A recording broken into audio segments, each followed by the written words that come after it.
marka aayadu waxa weeyaan ilaahay edabta ilaahay lagula noolaanayo waxay tahay wuxuu asagu jideeyay inaan maaragtay aynu iyo rasuulkiisa calayhi salaatu wasalaam aynu kaga dambayno لأن ملائكتي إلهي با waxay leedahay la cilma lana illa ma callamtana wax cilmi amalihiin waxa adigu nabartay mooyaane marka inaguna saas oo kale inta waynaana ilaahay subhanahu wa ta'ala waxba kala hormarin ilaahay wuxuu leeyahay markaas wattaqullah ilaahay iska jira subhanahu wa ta'ala markuu ilaahayna leeyahay waa tacmiin bacda takhsiis lianna ilaahay rasuulkiisa in wax lagala hormaro ayaa waxay tahay wax khilaafsan taqwadii marka ilaahay wuxuu ina leeyahay ilaahay iska jira subhanahu wa ta'ala inna allaha samiicun caliim ilaahay subhanahu wa ta'ala waa mid maqlid badan oo cilmi badan haddii aad isku daydaan inaad wax jeebkiina kala timaadaan oo ilaahay rasuulkiisa khilaaftaan oo waxaan kitaabkiisa sunnada ku qoran aad la timaadaan ilaahay waa mid maqlid badan waxa aad ku hadlaysaan waa mid maqlaya caliiman waa mid cilmi u leh oo cilmigiisana shay kasta ku koobay rabbi subhanahu wa ta'ala hadhowna idin la xisaabtamaya marka walilaahi almathalu alaa hadduu ilaahay qof maxay ahayday ama aabahaya ama waalidkaaga ama qof aad ixtiraamayso uu ku dhaho waxa ha samaynin way adag tahay in asagoo ku maqlaya ama ku og inaad wixii ku dhiirato maxaad malaynaysaa marka rabbul caalamiin oo ku maqlaya oo ku arkaya waxaana ha samaynin ku yiri way adkaanaysaa qofku maaragtay inuu ku dhiirado wixii oo uu sameeyo hadduu ilaahay yaqaano subhanahu wa ta'ala marka edabta ugu horeysa waa midaas oo ah inaana waxaan kitaabka iyo sunnada aan ahayn inayna la imaanin kitaabka iyo sunnada u hogaansano on daba socono biidnillaahi ta'ala aayada labaad ilaahay wuxuu leeyahay ya ayyuhalladina aamanu kuwa ilaahay rumeeyayo la tarfa'u aswaatakum codadkiina korha u qaadina waxay aayadu ku socotaa nabiga khaasatan calayhi salaatu wasalaam sida imaan doonta laakiin si guudba haddaan la tarfacu aswaatakum usoo qaadano sawdkiina korha u qaadina waxay diinteenu meelo badan aad ku arkaysaa kitaabkiiyo sunnada inuu ilaahay subxaanahu wa tacaala haddaan muslimiin nahay oon iimaan leenahay oon mu'miniin nahay inuu naga reebahayo oo ina barayo akhlaaqda teeda wanaagsan oo ina amrayo codkeenna inaynu dhigno oon hoos u dhigno oon qaylada iyo sawaxanka aan yarayno marka aan isla hadlayno ama marka aan hadlayno innagana haddaynu Soomaali nahay waxaa caado inoo ah codka dhaadheer guryaha aan degannahay apartmentiyada aan degannahay dabaqyada aan degannahay meelaha aan isugu nimaadno masaajidadeena suuqyadeena aad bay u qaylo badan yihiin dadku inay maxay ahayd guryihii ma seexan karaan jaranjarooyinkii waxa ka soconaya dadkii hoos uma hadlayaan ilaahayna wuxuu leeyahay yaa ayyuhalladheena aamanuu laa tarfacuu aswaatakum sawdkiina maxay ahayd korha u qaadina aayad kale ilaahay wuxuu leeyahay waqdud min sawtik sawdkiina hoos u dhiga qayb kamida yaani waxba codkii aad ha u sii yareynin oo maxay ahayd aan la maqlaynin laakiin qayb kamid ah codkaaga dhinbu rabbi ku leeyahay subhanahu wa ta'ala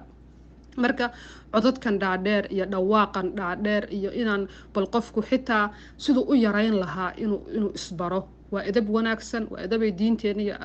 ina amrayso waa wax dhagaheena iyo deganaanshaha qofka u fiican iyo maskax ahaan marka uu hoos u hadlayo iyo markuu qayl yahayo marka inaan caruuraheena iyo nafteenaba ku tarbiyeyno codadkan dhaadheer ee faraha badan ee dhaqanka inoo ah hadaan Soomaali nahay inaynu iska yareyno aayadan si khaas nabigu ilaahay subhanahu wa ta'ala nabiga yu dad saxaabada ku amrahaya marka ay la joogaan inay codkooda dhimaan ilaahay wuxuu leeyahay ya ayyuhalladheena aamanu kuwa ilaahay rumeeyayo la tarfa'u aswaatakum codadkiina korha u qaadina fawqa sawti nabiyyi nabiga codkiisa ama sawdkiisa ka kor oo ha ka kormarinina codkiina oo nabiga calayhi salaatu wasalaam codka korha ugu qaadina walaa tajharu hal jahrina lahu isaga bil qawli hadalkana ka jahri ba'dikum li ba'din saad qaarkiin qaarka kale ula jahartaan oo isugu dhawaaqdaan oo yaa hebel yaa isu tiraahdaan nabigana saas oo kale hadalkii ha ugu la jahrina oo yaa Muhammad iyo ha ku dhihina nabiga calayhi salaatu wasalaam an tahbata a'malukum saysan amalkiina u burin hadaad saa sameysaan amalkiina burahaye suusan amalkiina u burin وأنتم لا تشعرون والحال أنتم لا تشعرون إذن كون إسؤغين سون عمل كينا أبرين نبي عليه الصلاة والسلام عدكي سنة عدك لها عددكينا هكا كورمرينينا هاونا دواقينا أو هاولا جهرينا قولك سيدا إذن كو إسولا جهرتان برب الله سبحانه آيادا نبي عليه إلهي سبحانه وتعالى نبي جيسا أيوحو أديده هيا أو ضدك كريبه هيا إني أما الصحابة كريبه هيا إني عدك كروجو قادان لأن إلهي نبي جيسا عليه الصلاة والسلام هو كرامي رب سبحانه وتعالى مركا قرآن كلا آخرين أيو ما أركيست إلهي سبحانه وتعالى والنبي محمد ما جيسا ويريا يا محمد استقر لها يا ما أركيست يا أيها الرسول يا أيها النبي إلهي يقول واقع يا مركا قرآن كعاد محي هذا وإلهي سبحانه وتعالى وكلها الله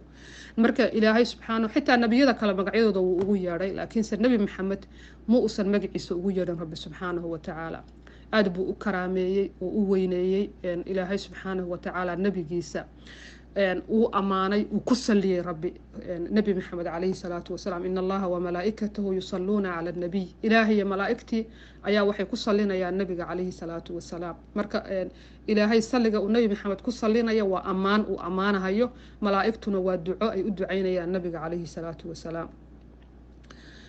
sidoo kale nabiga ilaahay wuxuu xaraam yeelay in nabigiisa la dhibo aayada badan buu ku soo dajiyay rabbi subhanahu wa ta'ala uu nabiga ku karaamaynayo oo uu leeyahay uu xarimayo nabiga dhibitaankiisa uu leeyahay walladina yu'duna rasuulallahi lahum cadaabun aliim kuwa rasuulka ilaahay dhibahaya waxa u sugnaaday cadaab xanuujiya buu rabbi leeyahay subhanahu wa ta'ala marka nabiga ilaahay saa uu u karaameeyay ayuu aayadan rabbi wuxuu ku amrahayaa inuu mu'miniintiina uu ku dhaho nabigeena qadarkiisa garta ilaashada makaanadiisa iyo booskiisa iyo weynaantiisa iyo sharaftiisa ilaaliya nabiga calayhi salaatu wasalaam marka aad la joogtaana codka kor ha ugu qaadina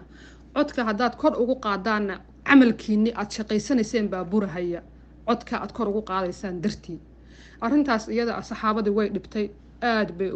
ayay u murgeen u rafaadeen oo xitaa saxaabiga Thabit ibn Qays la dhaha oo nin cod weyn ahaa iyo guryaha iska fadhiisteen way soo bixi waayeen waxay dhaheen dadkan camalkoodii buray ee ilaahay ka sheekaynaya waa annaga maadaama nabiga calayhi salaatu wasalaam aan codka kor ugu qaadi jirnay markaan la hadlayno Abu Bakar iyo Umar oo la dhaha xitaa sabab nuzuulka aayada iyaga lahaa maray nabiga agtiisa ku murmeen oo ku hadleen ayaguna aad bay saameyn ugu yeelatay saxaabadii oo dhan bay saameyn ku yeelatay aayadani marka nabiga calayhi salaatu wasalaam wuxuu inaga rabo waxay tahay inaan jeclaano inaan qadarino inaan maaragtay jidkiisii raacno inaan ixtiraamno xitaa codka kor loogu qaadahayo oo saxaabada loo diiday inay agtiisa codkii kor ugu qaadaan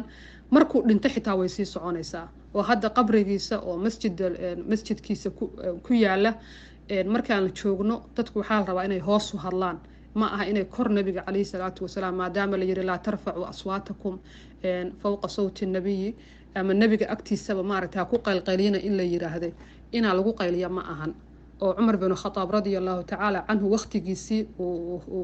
وخلافة هيستي أيا وحو أركي لبن إنه قبر النبي عليه الصلاة والسلام مساجد كالنبي جتشوغا أو كر هذليا مركزوه كويل حجابات كتمادين markaasay waxay dhaheen waxaan ka nimid Qaa'if iyo meelahaas aanu ka nimid markaasuu wuxuu yiri hadii aad dadka Madiina ahaan lahaydeen waan idin xanuunjin lahaa liana wuxuu yiraahday nabiga agtiisa calayhi salaatu wasalaam inaad ku qaylqayladaan ma aha nabiga oo dhintay ayuu qabrigiisa wali la ilaalinayaa marka hadda aynu salaamayna nabiga calayhi salaatu wasalaam oo qabriga aan qabrigiisa masjidka tagayno waa in codka la gaabiyo nabiga calayhi salaatu wasalaam maadaama uu ilaahay saa u karaameeyay oo uu edabtaa lagula dhaqmo uu yiraahday maxaad u maleynaysaan dadka caayahayo oo nabiga waxa ku sameey dhahaya oo rasuulkaaga waxa ku sameey dhahaya la shaka inay dadkaasu ay gaala yihiin oo diintii ka baxeen oo quburaha islaamka aan lagu aasaynin oo xaaskiisu qofka ka furmayso qofka ama ilaahay caaya ama diinta caaya ama maaragtay rasuulka caaya calayhi salaatu wasalaam lana dilahayo oo markaas yani in la dila ay tahay qofka nabiga caaya calayhi salaatu wasalaam إلهي آيات كحكت وحو ليها إن الذين يغضون أصواتهم عند رسول الله أولئك الذين امتحن الله قلوبهم للتقوى. إلهي وحو ليها إن الذين يغضون أصواتهم كوا عدد كودا لما هيا عند رسول الله مركي رسولك اللي تشوغان عدد كودا هوس ودقا هيا أولئك الذين كوا سوا وكوا امتحن الله قلوبهم كوا إلهي قلوب تودا أخالصيالي أو أصافيالي للتقوى الله كعبسيغا وداد محايا هيدا الله كعبسي له dadka nabiga calayhi salaatu wasalaam codkooda dhimahaya ixtiraamayaan iyo qadarinayaan kuwaas waa kuwa ilaahay quluubtooda saafi yeelay oo taqwada u saafi yeelay lahum maghfiratun dambi dhaaf baana u sugnaaday iyo ajrun ajr cadiimun oo weyn buu rabbi leeyahay dadkaas waxay leeyihiin dambi dhaaf ayaa loogu abaalmarinayaa iyo ajr weyn nabiga calayhi salaatu wasalaam idabtaas ayaa lagula dhaqmahayaa haddana maxay ahayday lama dhaafinayo xadku nabigu lahaa calayhi salaatu wasalaam nabigu wuxuu ahaa qof bashar ah oo bini aadam ah addoon ilaahay buu ahaa rasuulkiisii uu soo dirsadayna wuu ahaa salawaatu rabbi wasalaamuhu calayh marka xadkiisa lagama nusqaaminayo oo hoos loogama dhigayo lamana dhaafinayo oo lama gaadhsiinayo xadkii ilaahay subxaanahu watacaala yacni ma caabudayno ma baryayno kuma dhaaranayno dad waxaad maqlaysaa ilaahay rasuulka dhahaya oo ku dhaaranaya nabigan ku dhaartay dhahaya ilaahay basa lagu dhaartaa nabi maxamed laguma dhaarto nabi maxamed lama baryo ilaahay baa la baryaa subxaanahu watacaala wuu dhintay nabi maxamed bashar buu ahaa rasuul buu ahaa addoon buu ahaa marka karaameyntiisa iyo weyneyntiisa iyo jacaylkiisa yaa laynaga rabaa iyo jidkiisa inaynu raacno iyo dariiqadiisa inaynu raacno iyo inaan maxay ahayd sunnadiisii raacno oon qabsanaa laynoo baahan yahay laakiinse nabi maxamed meesha uu asagaa dhahaya igu xadgudbina sida ay maaragtay kirishtanku ugu xadgudbeen nabiyullaahi ciisa oo uga dhigeen ilaahay aniga ha iga dhigina muxuu ahayde ilaahay ha iga dhigina waxaanahay addoon ilaahay waxaanahay rasuulkiisii marka halkaa uun igu joojiya wuxuu kaloo ilaahay aayad ku leeyahay waxaad ku tiraahdaa nabi maxamedow qul laa amliku linafsii waxaad ku tiraahdaa dadka laa amliku linafsii nafcan walaa daran aniga naftayda haddaan nabi maxamed ahay dheefna uma hayo dhibna uma hayo ilaa maasha allah wuxuu ilaahay doona mooyaane ilaahay baa aniga imaamula addoon ilaahay maamulaan ahay ilaahay baa dhib iyo dheefba haya aniga naftaydan waxba uma hayo ku dhabaa lagu yiri walow kuntu aclamu lghayb haddii aan ogahay cilmu qaybkana aniga nabi maxamed haddaan ogaan lahaa lastakhartu min alkhayr khayrkaan badsan lahaa oo waxa soo socda intaan ogaado baan khayrka badsan lahaa wamaa masaniya suu wax xumaanana imaba taabateenba nebigu waa qof bashar ah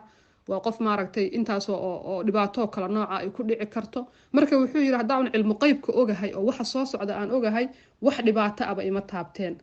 in ana ilaa nadiirun waxaan uun ahay diga uun dadkaan u diga aniga ilaahay baa isoo diray dadkaan xumaanta ooga digaa naarta iyo cadaabkaan ooga digaa ciqaabta ilaahay inaysan gelin baan ooga digaa digaha un baan ahay iyo wa bashiirun bishaareeyaan ahay dadka wanaaggaan ugu bishaareeyaa qofkii wax fiican shaqaysta jannaan ugu bishaareeyaa wa bashiirun liqowmin yu'minuun dad ilaahay rumaynaya un baan u bishaareeyaa buu yiri dadka maxay kalena waan u digaa anigu intaa un baan ahay shaqada aan qabto buu dhihi jiray yuu ilaahay leeyahay subxaanahu watacaala sidaa addoommada u sheeg oo uga dhaadhici marka nebi maxamed xadkiisu waa halkaas idabta iyo wanaagga aan kula dhaqmaynana waa taas ay aayaddu caddaysay oo qadarinta leh ilaahay weli wuu sii wadaa nabiga calayhi salaatu wasalaam ixtiraamkiisii wuxuu leeyahay ina aladiina yunaaduunaka min waraa'i alxujuraati kuwa kaaga dhadhawaaqaya maxay ahayday qolalka gadaashooda أكثرهم intooda badani laa yacqiluuna caqli male buu rabbi leeyahay subxaanahu watacaala dadka